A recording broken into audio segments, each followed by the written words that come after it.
नमस्कार मित्रांनो, स्वागत आहे आपल्या यूट्यूब चॅनलवर. तर आज आपण पाहणार आहोत माझगाव डॉक शिपयार्ड बेड लिमिटेडच्या वॅकन्सीजबद्दल. तर व्हिडिओच्या थंबनेलमध्ये तुम्ही पाहिल्यानुसार इथे जागा ज्या आहेत त्या ग्रॅज्युएट अप्रेंटिस आणि डिप्लोमा अप्रेंटिस या दोघांसाठी आहेत. तर दोघांमधील फरक एवढाच आहे की ग्रॅज्युएट अप्रेंटिसमध्ये तुम्ही 10th नंतर जर डिप्लोमा केला असेल तर तो तुम्हाला इथे तुम्ही अप्लाय करू शकत नाही. बस एवढाच फरक आहे. आणि जर तुम्ही स्टेपंडबद्दल विचारलात तर ग्रॅज्युएट अप्रेंटिसला 9,000 इतके स्टेपंड आहे, तर डिप्लोमा अप्रेंटिसला 8,000. तर शुल्लक 1,000चाच फरक आहे. तर तुम्ही ॲप्लाय नक्कीच करू शकतात डिप्लोमा म्हणूनसुद्धा. तर जर तुमचं वय वर्ष विचारात घेतलं तर ग्रॅज्युएट ॲप्रेंटिस आणि डिप्लोमा ॲप्रेंटिसचं सेमच साधारण वर्ष आहे, 18 ते 27. जर तुम्ही 18 ते 27 या वयोगटात पडत असाल तर तुम्ही नक्कीच ॲप्लाय करू शकता. तर पाहूया इथे कोणकोणत्या पोस्ट आहेत आणि तुम्ही कोणकोणत्या पोस्टसाठी ॲप्लाय करू शकतात. तर सर्वप्रथम आपण बघूया.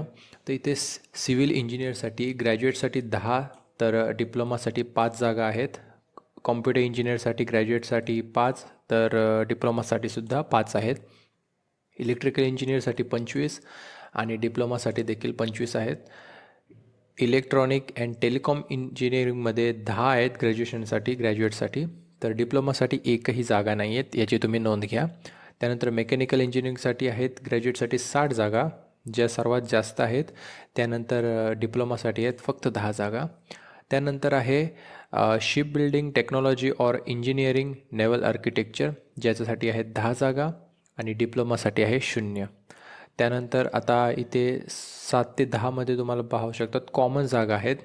त्या म्हणजे bachelor of commerce, bachelor of computer applications म्हणजे BCA, त्यानंतर bachelor of business administration BBA आणि bachelor of social work BSW. याच्या मिळून जे जागा आहेत त्या 50 आहेत. आणि ह्या तुम्ही बीवरनंच समजलं असेल की सर्व बॅचलर यानी म्हणजे की ग्रॅज्युएट्स अप्रेंटिससाठी जागा आहे. तर इथे तुम्ही डिप्लोमा असाल तर तुम्ही अप्लाय करू शकत नाही. तर अशा मिळून एकूण ग्रॅज्युएटसाठी 170 जागा, तर डिप्लोमासाठी 30 जागा आहेत. आणि त्या डिप्लोमाच्या 30 जागापैकी सर्वात जास्त जागा इलेक्ट्रिकल इंजिनियर आणि मेकॅनिकल इंजिनियरसाठी प्रत्येकी 10-10 असे आहेत. तर आता जाणून घेऊया आपण रिझर्वेशनबद्दल. तर आता हे रिझर्वेशन आहे स्टेट लेवलचं, म्हणजेच इथे तुम्हाला SC-BCचं आरक्षण मिळणार आहे. तर ते कसं ते पाहूया. तर जर तुम्ही ST कॅटेगरीत असाल तर डिप्लोमासाठी 2 जागा आहेत आणि SCसाठी असाल तर 3 जागा आहेत. त्याच EWS बघितलं तर 2 जागा, SC-BCसाठी सुद्धा 2 जागा. OBC नॉन क्रिमिलेअर लागणार आहे, त्यामुळे तुमचे त्यासाठी आहेत 9 जागा. आणि जर तुम्ही अनरिझर्वड असाल ओपन कॅटेगरीसाठी 12 जागा. ह्या असे एकूण डिप्लोमाबद्दल मी सांगत आहे. त्यानंतर आहे जनरल स्ट्रीमसाठी, जे तुम्ही बघितले जनरल स्ट्रीम म्हणजेच आहे BCom, BCA आणि BBA. यासाठी जर बघितलं तर तुम्हाला अनरिझर्वसाठी 18 जागा, OBCसाठी 15 जागा, SC-BCसाठी 4, EWSसाठी 4, SCसाठी तुम्हाला 6 जागा आणि STसाठी 3 जागा आहेत. त्यानंतर आहे इंजिनिअरिंग ग्रॅज्युएट, त्यासाठी तुम्हाला 39 अनरिझर्वड आहेत, 36 OBC आहे, 11 SC-BC आहे. त्यानंतर EWSसाठी 11 आहेत आणि SCसाठी 15 आहेत. त्यानंतर आहे STसाठी 8 जागा आहेत. असे तुम्ही चेक करू शकता.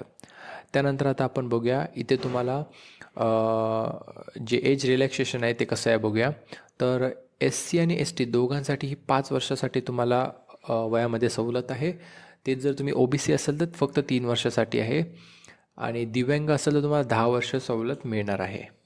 यानंतर आपण बघूया की इथे आपल्याला शैक्षणिक पात्रता ज्याप्रमाणे मी तुम्हाला सांगितलं आहे, ज्या कोर्ससमोर म्हणजे ज्या ट्रेडसमोर तुम्हाला जे नाव दिसत आहे, फॉर एक्झाम्पल आता इथे सिव्हिल इंजिनिअरिंग आहे, तर सिव्हिल इंजिनिअरिंगसाठी इथे तुम्हाला सिव्हिल इंजिनिअरिंगच असलेला जो कॅन्डिडेट आहे तो ॲप्लिकेबल आहे, तोच तुम्ही अप्लाय करू शकता. जर तुमचं BBA झालं असेल आणि तुम्ही जर सिव्हिल इंजिनिअरिंगसाठी अप्लाय करायला गेला तर तुमचा फॉर्म नक्कीच रिजेक्ट होईल. त्यानंतर म्हणजे इथे तुम्हाला दाखवल्याप्रमाणे की डिप्लोमा अप्रेंटिस म्हणजे जे तुम्हाला शासन मान्य विद्यापीठ इथे तुमचं प्रदान केलेलं सर्टिफिकेट पाहिजे, जे मोस्टली सर्वांकडे तेच असतंच.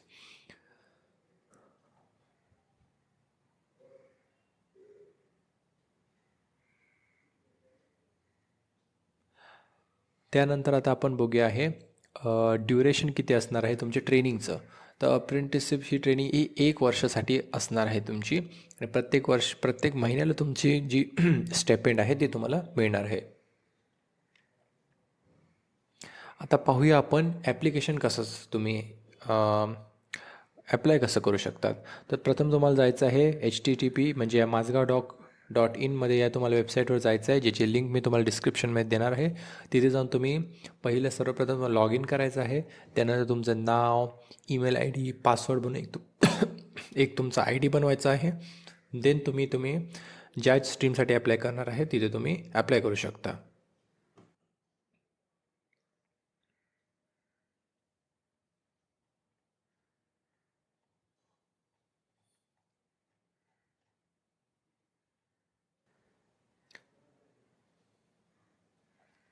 तर आता बघूया आपण या पोर्टलची लास्ट डेट. तर तुम्हाला जर इथे लास्ट डेट ऑफ ॲप्लिकेशन म्हणजे तुम्हाला ॲप्लिकेशन सादर करायची जी शेवटची तारीख आहे ती आहे 5 फेब्रुवारी 2025. म्हणजेच तुमच्याकडे आता खूप वेळ आहे.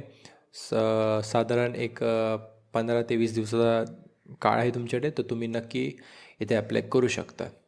तर अशा प्रकारे आजची व्हिडिओ होती, ज्यामध्ये तुम्हाला मी या ॲप्लिकेशनबद्दल सर्व काही सांगितलं आहे आणि लवकरच मी यावर ॲप्लिकेशन फॉर्म कसा सबमिट करायचा यावर पण एक व्हिडिओ बनवेन. तर तुम्ही त्यासाठी पण नक्कीच माझ्या चॅनलला सबस्क्राईब करा, ताकी म्हणजे तुम्हाला जेणेकरून फ्युचरमध्ये येणाऱ्या नवीन व्हिडिओजचा पहिलं नोटिफिकेशन मिळेल. धन्यवाद.